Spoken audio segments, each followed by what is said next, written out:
পিস্তল দিয়ে গুলি দেবে আমার কইছে তোর পিস্তল দিয়ে গুলি দিয়ে ই করি এরকম টিউনো স্যারে গেছি টিউনো স্যার বলছে আমাদের একটি নাই রাস্তা দেওয়ার ক্লিয়ার কোথা আছে এই পেজটা কইছে আমাদের একটি নাই এসমানি এসিলান স্যার বলছে আমাদের একটি নাই এবং সেনাবাহিনী হেরাও বলছে আমাদের একটি নাই হেগো আনছে আনজা আর ই করছে ই করিয়া হেগো ইন্দের এসে হেগো কইছে এইটা আবি না এ দাঁড়িয়ে আবি না আমার দাঁড়াবি না আমার মেয়ে একটা আছে হ্যাঁ একটু গরম টাম এই যে মেয়েটা আমি গরিলাম একসাথে চাপ নাই করে ই করতে করতে কামাই করি এই হাতে ঠোস মরি গেছে হ্যাঁ অত্যাচারের ঠিক না কয়েকবার মারছে আছে এই বাড়িটা একজন সার্জেন্ট সেনাবাহিনী রানিং উনি বিগত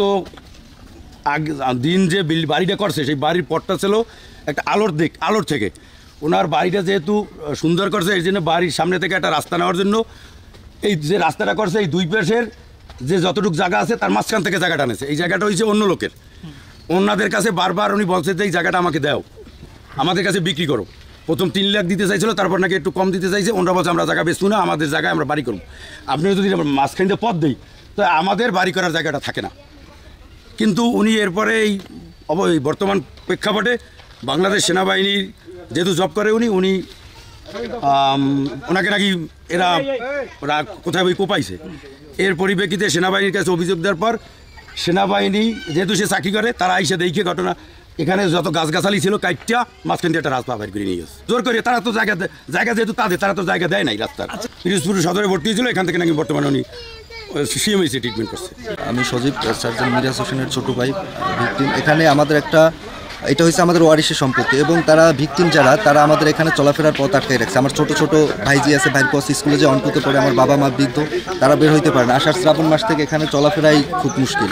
এবং এটা নিয়ে আমরা চেয়ারম্যান মেম্বার থানা কমিটিতে থানায় যারা আছে তারপরে যারা উপরস্থ যারা ছিল আমরা সবার শরণাপন্ন হয়েছি কিন্তু তারা কোনোভাবেই সমাধানে আসে না এবং আমার বড় ভাইকে 18 তারিখে দিবাগত রাত্রে তারা সন্ত্রাসী হামলা তারা জখম করছে রানীপুর বাইপাস মোড়ে সে আমার এক ফুফাতো ভাইকে বাসে উঠে দেওয়ার জন্য বাস স্ট্যান্ড যাচ্ছিল তখন তারা জখম করছে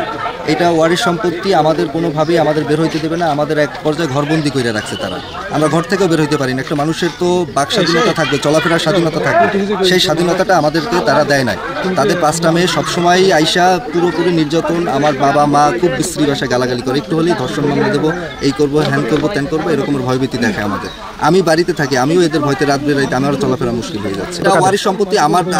আমার কথা হচ্ছে যে এটা সুষ্ঠু তদন্ত হোক যাদের কাগজপাতি যারা আছে সব উপস্থাপন করুক এরপরে উপরস্থ যারা থাকবে প্রশাসন বলেন আপনারা যারা বলেন সবাই এটার একটা সমাধান দেন ঠিক আছে এটা এর বাইরে আমার কিছু চাওয়া না এবং আমার ভাইয়ের এই যে মর্মান্তিক যে দুর্ঘটনা ঘটা হয়েছে যারা জড়িত এটা এর নিঃস্বার্থ আমি শাস্তি চাচ্ছি এদের আমি এই জায়গাটা আমাকে এই জায়গাটা হ্যাঁ বহুত বাড়ি করছে কিন্তু আমরা কইছি এই জায়গা আমরা বেচবো না আর টাকা নিবো পরে এই জায়গাটা নিয়ে আমাকে লাগে হ্যাঁ বহুত কিছু কইছে আমরা রাজি হইনি কই যে আমাকে ওই আমার একটা বোন আছে বোনের স্বামী নেই একটা বাচ্চা নেই আমার বোনটা এখানে থাকে কিন্তু এই বোনটা কইস কি যে আমি এখানে গরুটা এখানেই থাকবো আমার আব্বাই 3টা রেজিস্টার করার পর আমার বোনটা যে টাকা পাইছে সেই দিয়ে আমার বাপের চিকিৎসা করাইছে তারপর আমার আব্বাই কইস কি যে ওই জায়গায় তুই বাচ্চাটা লইয়ে থাকবি তোর যখন কোনো গতি নেই কিছু না তোর দেখবে কিনা আর এই পোলাটা লইয়ে তোর থাকা লাগবে পরে আমার বোনটা পরে আমরা রাত্রে সবাই এরকম খাওয়া দাওয়া করে শুনি কি 4টার সময় কইতেছে কয় যে অ্যাক্সিডেন্ট করছে কোথায় কাউখালি যাইতে আছে তখন পরে কইতেছে কি হ্যাঁ আর মেজো ভাই কইতেছে মেজো ভাই সবুজ আমার স্বাস্থ্য ভাই আছে পলাশিকদার তারে ডাক দিছে পলাশ ভাই তুমি মোটরসাইকেলটা লইয়া চাবি লইয়া বাইরেও এরপরে এর মধ্যে জোরে জোরে ডাক দিস আমরা সবাই সজাগ হয়ে গেছি আর এই আমার এই দুধের বাচ্চাটারে দুধ খাওয়া লাগে রাত্রে জাগিয়ে জাগিয়ে পরে এই বাচ্চাটারে পরে যখন আমি উঠছি এর মধ্যে শুনি কি মীরা সবুজ বলাইতে আছে এরপর কইতেছে কি আমার শাশু ভাই নামে যে তাহলে কীভাবে অ্যাক্সিডেন্ট করলো এত রাত্রে ওই দিকে যাবে কয় না পিরিজপুর গেছে আমি বাস স্ট্যান্ড বইয়া ছিনতাইকারী ধরছে মিরাজ বাইরে হয়তো আহত হয়েছে আমি একটু তাড়াতাড়ি গাড়ি লইয়া পরে এই শেষে করার পরে আমার সব আমার এই শাশু ভাই পলা সে এই মোটরসাইকেলে লইয়া গেছে এই মেজো ভাই সবুজের আর আমার এই শাশু ভাই মিরে পলা শিখদের আছে এর নিয়েই লইয়া গেছে পরে আমরা সবাই বসে এর মধ্যে কতক্ষণ পরে সিলেছিলি কি সিলেছিলিকা ওরা কোফাইছে করে ওরা 5 বুইনে আর অগ বগ্নিপুর 2 জন হেয়ে লই ওরা যাইয়া রানীপুর বইয়া মিরাজের কোফাইছে এই কইতেছে পরে আমরা সবই দৌড়িয়ে একবার হেজে গেছি কানাকাটি করে সবাই আমরা দৌড়িয়েছি আর আমাকে ধাক্কা টাকা দিয়ে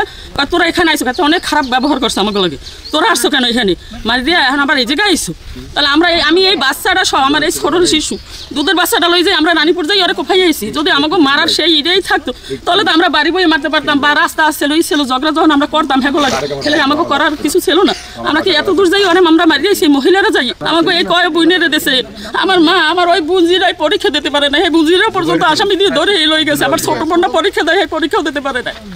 এই জায়গাটা হলে যেহেতু আমার বাবা আমারে দিছে, ঠিক আছে, এই জায়গাটা নেওয়ার জন্য সে বহুত দিন পর্যন্ত অনেক কিছু করছে, অনেক জোরজবরদস্তি করছে, করছে নেওয়ার জন্য, কিন্তু নিতে পারে না দেখে এই ক্ষোভে কারণে সেদিন যেহেতু সকালে তার সাথে কি হয়েছে আমরা কেউই জানি না, যে কোনো একটা দুর্ঘটনা হোক, কবলে পড়ুক, যা কিছু হোক না কারণ আমরা এটা ঠিক সঠিক তদন্ত মানে সত্যটা বের হোক, কিন্তু সেটা না করে সে ওই আমাদের সবাই মিথ্যা মামলায় ফাঁসাই দিয়া, আমাদের সেনাবাহিনী দিয়ে পুলিশ দিয়ে ধরাই দিয়া, ওই সুযোগে এসে আমাদের সমস্ত জায়গার যত ফল পাকড়া গাছ ছিল সাথে সাথে গাছ কাইটা উনি মানুষ নিয়ে রাস্তা করে নিয়েছে আমার জায়গাটা জোরদখল করতেছে। আমরা চাই যে এর একটা সঠিক তদন্ত হোক এই মিথ্যা মামলার, আর আমার জায়গাটা জানি আমি ফেরত পাই। এই সামনের ভাগটা আমার সম্পূর্ণ, সাইড ভাগের এক ভাগ আমার, এই সামনের খন্ড আমার, হেয়ার পর দুলাল সিকদার, হেয়ার পর হালিম সিকদার, হেয়ার পর সালাম সিকদার একটা বিল্ডিং। এই যে রাস্তাতে করতেছে এটা কি ঠিক আছে? না, এই যে আমার জায়গা, সামনের জায়গা আমার। ওইবেলা যখন আমরা ওই ঘটনা শোনার পর আমি আর আমার নানু বাসায় ছিলাম, তখন আমি নানুকে যখন বাথরুম থেকে ধরে বের করছি তখন আমাকে বলতেছে ওই যে ওনার ফ্যামিলির লোক যে ওকে ধর ওই যে ওর মেয়ে ওনাকে ধরেন, 1 নম্বর আসামির মেয়ে ওকে ধর। পরে ওনারা আমাকে ধরে নিছে, পরে আমার গায়ে হাত তুলছে,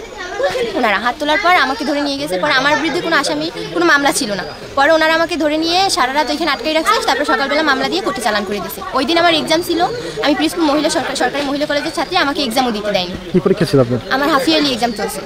এখন। আচ্ছা, আপনাকে আসামি দেওয়া হয়েছে? হ্যাঁ, আমার 18 বছর হয় না, ওইখানে আমার বয়স বাড়িয়ে তারপর আসামি দিয়ে আমাকে মামলা। এটা কারা করছে? এরা করছে।